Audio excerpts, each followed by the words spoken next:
Hello friends, how you all. मुझे आशा है आप सारे लोग अच्छे होंगे, पढ़ाई कर रहे होंगे, टाइम को एंजॉय कर रहे होंगे ना। Each and everything is running fine, I hope so. Dear students, I am here with my new video session. How to use should. Should का यूज़ कैसे करेंगे। कई बार मैं देखता हूँ लोग जो इंग्लिश बोलते हैं या इंग्लिश पढ़ते हैं, ग्रामेटिकली समझते हैं, शुड के यूज़ में कई बार बहुत गलतियाँ कर जाते हैं। आज इस वीडियो के बाद आप शुड के यूज़ में कभी भी गलती नहीं करेंगे, चाहे स्पीकिंग हो या ग्रामर सेंस हो। तो आइए, जैसा कि स्क्रीन पर देख रहे होंगे, हमारे साथ सीखते हैं शुड का यूज़ कैसे करेंगे। स्पोकन गुरु शिवेंद्र पांडे मैं आपके साथ में हूँ। आइए नेक्स्ट स्लाइड पर चलते हैं और सीखते हैं कि शुड का यूज़ कैसे करेंगे। डियर स्टूडेंट्स, आई होप कि चीज़ें आप बड़ा एंजॉय करेंगे। आइए मुड़ जाते हैं। पहला अगर आप देख पा रहे होंगे डियर स्टूडेंट्स, तो शुड का जो ग्रामेटिकल स्ट्रक्चर होता है, जो बिल्कुल यूनिवर्सली एक्सेप्टेड स्ट्रक्चर है, इसको दिमाग में रख लीजिए। कहीं भी ये वायलेट होने वाला नहीं है। शुड कोई भी सब्जेक्ट आएगा, उससे आपको कोई दिक्कत नहीं होनी चाहिए। शुड अगर लगा हुआ है, एक मॉडल एक्सिलरी है, स्पीकिंग में भी या ग्रामर में भी, वर्ब की फर्स्ट फॉर्म के साथ ही आएगा। मतलब शुड आया dear student, it means that कि वर्ब की कौन सी फॉर्म आने वाली है, फर्स्ट फॉर्म आएगी किसी भी कंडीशन में।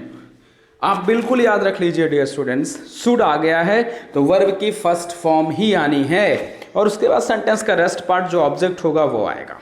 तो पहली चीज़ तो ये जो यूनिवर्सली ये एक तरीके का स्ट्रक्चर है शुड के बारे में, ग्रामेटिकल स्ट्रक्चर या speaking structure, whatever you can say, right. आप कुछ भी कह सकते हैं इसको, लेकिन ये ही स्ट्रक्चर शुड के यूज़ में होना चाहिए। क्लियर हो रही है dear students, dear viewers, I hope so you are enjoying here the video. Okay, आइए नेक्स्ट स्लाइड पे चल जाते हैं, थोड़ा सा और इसको क्लियर करेंगे।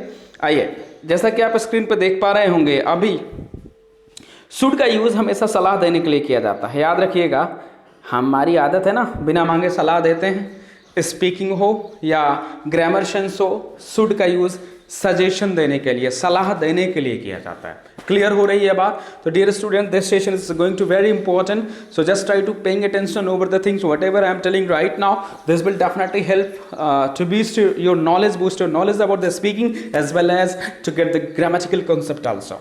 तो शुड का यूज़ हमेशा सलाह देने के लिए किया जाता है। आप एग्जाम्पल भी देख पा रहे होंगे, जैसे यहाँ पे है तुम्हें पढ़ना चाहिए। क्या है, तुम्हें पढ़ना चाहिए या रवि को जाना चाहिए। इन हिंदी सेंटेंसेस से आपको नजर आ रहा होगा कि इन सेंटेंसेस में, इन वाक्यों में सलाह दी जा रही है, रवि को या तुम्हें या किसी को भी। तो शुड का यूज वहीं होगा जहां पे आप सलाह दे रहे हो, राइट। सेंटेंस में ये लगे कि यहाँ सलाह दी जा रही है, अगले को सजेशन दिया जा रहा है, तो डियर स्टूडेंट्स शुड का यूज करना चाहिए। आइए नेक्स्ट स्लाइड पे चल के और कुछ समझते हैं। एग्जाम्पल देख लीजिए, है ना। एग्जाम्पल सारी चीज़ों को क्लियर कर देगा। जैसे तुम्हें पढ़ना चाहिए तो होगा यू शुड स्टडी। क्या होगा, यू शुड स्टडी। तुम्हें पढ़ना चाहिए, क्या होगा भाई, यू शुड स्टडी। रवि को सोना चाहिए, रवि शुड स्लीप, राइट। ऐसे ढेर सारे सेंटेंसेस अपने आप लेकर आइए। ओके, जैसे मैंने कहा सर को पढ़ाना चाहिए, सर शुड टीच, है ना। रेखा को घर आना चाहिए, Rekha should come to home, right. Dear students, याद रखिएगा, शुड का यूज हमेशा और हमेशा सलाह देने के लिए किया जाता है।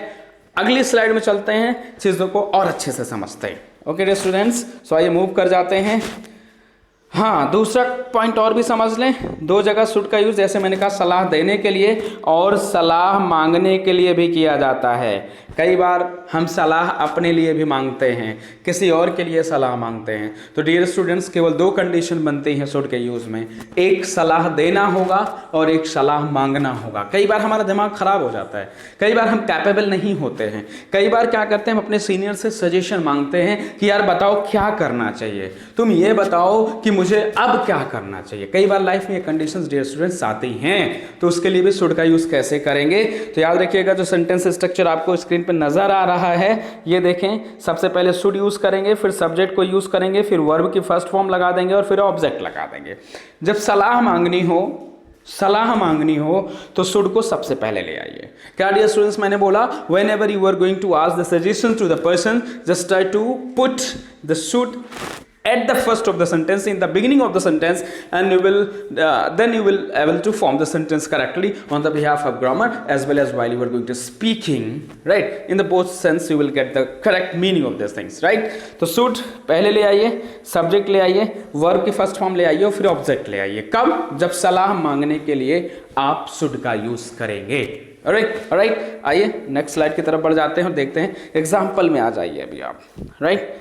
जैसे एग्जाम्पल नज़र आ रहा है ना, क्या मुझे पढ़ना चाहिए, हम सलाह मांग रहे हैं भाई, क्या मुझे पढ़ना चाहिए, तो आप बोलो शुड आई स्टडी। क्या बोलोगे? Should I study. क्या मुझे पढ़ना चाहिए? Should I study, right. क्या पापा को दौड़ना चाहिए? Should father run, right. दूसरा सेंटेंस अगर आप देखें, शुड फादर रन, तो सिंपली बात है, जब आप सजेशन मांग रहे हैं तो शुड को सबसे पहले रख दीजिए। दोनों सेंटेंसेस में अगर आप देख रहे होंगे तो शुड को सबसे पहले रख दिया गया है। तो जब आप सेंटेंस मांग रहे हैं, सजेशन मांग रहे हो, तो शुड को पहले रखिए, और सजेशन जब दे रहे हो तो याद रखिएगा सब्जेक्ट के तुरंत बाद शुड रख दीजिए। और दोनों सेंस में शुड आए अगर तो वर्ब की फर्स्ट फॉर्म आएगी। Dear students, I hope so you have enjoyed a lot of this video. I will meet you in the next session with the new topic. I hope so you will definitely enjoy the video. You will definitely learn the concept of should, that how you can use it. I'll see you in the next video. Till then, enjoy your life, keep learning, and keep smiling on your face. Thank you very much for today. Thank you all.